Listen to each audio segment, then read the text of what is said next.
Conexão. Agora vamos falar de um tema bastante importante aqui no nosso Farol de Limeira, contato com a doutora Fernanda Miniti, que antecipou a sua participação, sempre aguardada aqui no nosso Farol para segunda-feira. Doutora Fernanda, seja muito bem-vinda ao nosso Farol. Obrigada, bom dia a todos os ouvintes do Farol de Limeira. E estamos aqui mais uma semana para a gente debater sobre o INSS, sobre as questões e tirar algumas dúvidas da população. Muito bem. Doutora Fernanda, hoje assim, a nossa proposta foi mais dirigida para a questão de pensões, né? Muita gente tem dúvidas em relação a isso, a extensão, quem tem direito, como isso funciona. A senhora pode nos esclarecer sobre isso, doutora? Claro, vamos lá. Então, pensão por morte. Ela é dividida em algumas classes. Como que funciona? Eu vou explicar cada uma delas e vou explicando isso de uma forma mais geral. A primeira classe que tem direito são os filhos até os 21 anos ou inválido, ou deficiente ou inválido. Só que essa deficiência, ela tem que ser uma deficiência grave. Então, aqui na primeira classe, que eu estou falando o filho ou até os 21, ou o filho deficiente, desde que essa deficiência seja grave. E os cônjuge ou companheiro. Esse aqui estão na primeira classe. Qual que é a diferença? Na primeira classe, não precisa comprovar a dependência econômica. Então, basta comprovar a relação de parentesco, mas não que dependia de alimentos, que tinha algum sustento provindo daquele que faleceu. Então, os filhos e os cônjuges estão na primeira classe, eles têm direito à pensão por morte. Se o falecido, a pessoa que morreu, ela estava recebendo a aposentadoria ou tinha preenchido os requisitos para uma suposta aposentadoria, aí os dependentes vão ter direito. E aí eles vão tendo direito conforme as classes. Por que eu estou dizendo isso? Porque se tiver alguém na primeira classe, não vai para a segunda. O direito daquela classe supre o das outras. Então, se tiver alguém na primeira, não vai para a segunda. Aí, se não tiver ninguém na primeira, passa para a segunda classe. E se não tiver ninguém na segunda, daí sim vai para a terceira. Não pode ir pulando. Então, elas vão seguindo essa ordem. E na primeira classe, tem algumas observações interessantes, que é o caso mais comum, que são cônjuge, que eu falei cônjuge ou companheiro. E o cônjuge ou companheiro, aquele que separou, o ex-cônjuge ou companheiro, separado, só que recebia pensão alimentícia. Essa pessoa, se ela recebia pensão alimentícia, ela também tem direito à pensão por morte. Então, o cônjuge que já separou, se recebia pensão alimentícia, tem direito à pensão por morte. Agora, se não recebia pensão alimentícia e já era separado, aí não tem. E outro detalhe aqui do ex-cônjuge, que recebia pensão alimentícia, o valor estipulado na pensão não é correspondente ao valor da pensão por morte, a pensão alimentícia. Ele não mantém o mesmo percentual do que recebia pensão alimentícia. Ele vai receber conforme o INSS e não conforme o acordo estipulado na pensão alimentícia. Então, tudo isso eu estou falando da primeira classe. E também, na primeira classe, eu falei que tem os filhos, até os 21 anos de idade, ou deficiente, ou como é validez. E aqui também tem uma observação muito eficaz, né? No INSS, para o deficiente ou para o inválido, o filho, ele reconhece só até os 21. Tanto para quem é capaz, quanto para quem é incapaz. No INSS, administrativo. Só que na justiça, ela reconhece mesmo que esse filho tenha mais do que 21.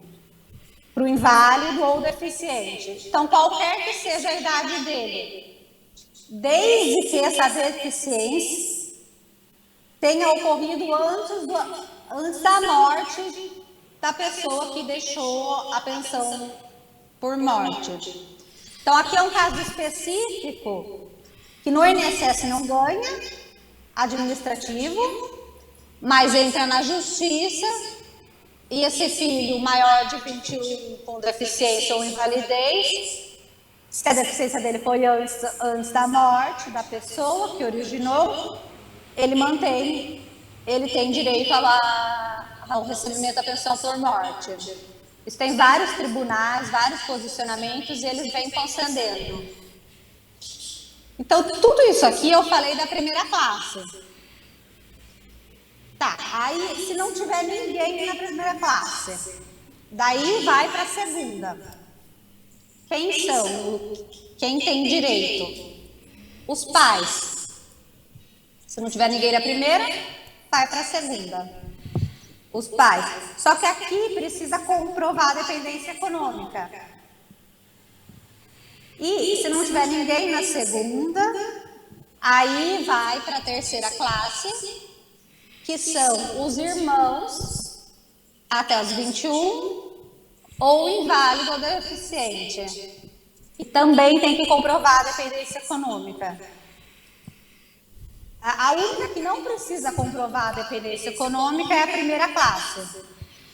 E aquele que tem direito, que fez o direito, retira o direito dos demais. Bom, lembrando, doutora Fernanda, ficou muito claro isso que a senhora explicou, ou seja, mas existe apenas uma pensão a ser concedida, né? Não é dada uma pensão à viúva, no caso do falecimento do marido, e a um filho também, ou uma coisa ou outra, né, doutora? Se tiverem, por exemplo, os dois, se o filho for menor de 21 e a viúva também tiver direito, eles vão repartir quarta partes. Aí os dois vão receber o mesmo benefício, o valor do benefício dividido pelos dois. É que da viúva, da companheira, tem várias regras. Por quanto tempo ela pode receber. Mas assim, aí eu não vou entrar na idade específica dela. Mas só para ter uma ideia, ela só é vitalícia se a pessoa que sobreviveu, o beneficiário, por exemplo, a esposa, a viúva, ela tiver mais do que 44 anos. Aí é vitalícia. Se não, tem uma tabela que diz por quanto tempo ela vai receber. Por quantos anos, etc. Se tiver, também tem outra observação, se tiver menos que 2 anos do casamento ou da união estável, e também a pessoa, o segurado que faleceu, tiver menos do que 18 contribuições, a viúva vai receber só 4 meses. Então, tem que preencher esses requisitos. Se não for os 4 meses, aí tem uma tabela de acordo com a idade de quem está vivo, vou colocar assim, de acordo com a viúva, de quanto tempo ela vai receber o benefício. Mas aqui estou imaginando a hipótese que os dois estão concorrendo junto, o filho e a mãe. Divide por 2 o valor do benefício e os dois recebem. Até o dia que o filho, por exemplo, completar 21, aí cessa o direito dele. E uma outra observação que agora, falando sobre isso, me veio à cabeça e tem a ver com esse assunto. Antes da reforma da Previdência, quando as pessoas recebiam parte, quando acabava o direito dela, se cessava o direito de uma pessoa que estava recebendo cota parte, ia para outra pessoa.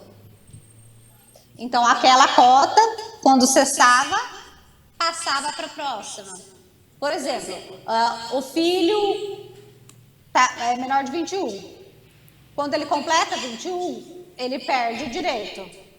Mas se ele estava concorrendo com a mãe, esses outros 50% dele revertia para a mãe.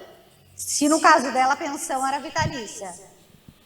Com a reforma, a extinção da cota parte de qualquer pessoa não reverte mais para ninguém. Então ela morre com ela, termina com ela. Por quanto tempo a pessoa receber a cota parte, a hora que ela completar e perder o direito por algum fator, não vai favorecer outras pessoas que estavam concorrendo nessa cota parte. Perfeito, perfeito.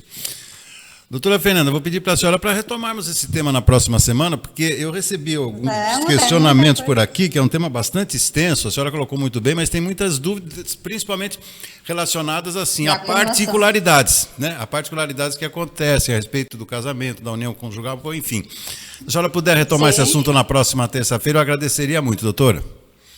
Claro. Tá ok. Então, por enquanto, deixo aqui meus agradecimentos. Tenha uma ótima semana e até terça-feira da semana que vem. Muito obrigado, doutora Fernanda. Até terça-feira. Um abraço para todo mundo. Fica todo mundo com Deus. E ótimo programa. Igualmente. Muito obrigado, doutora.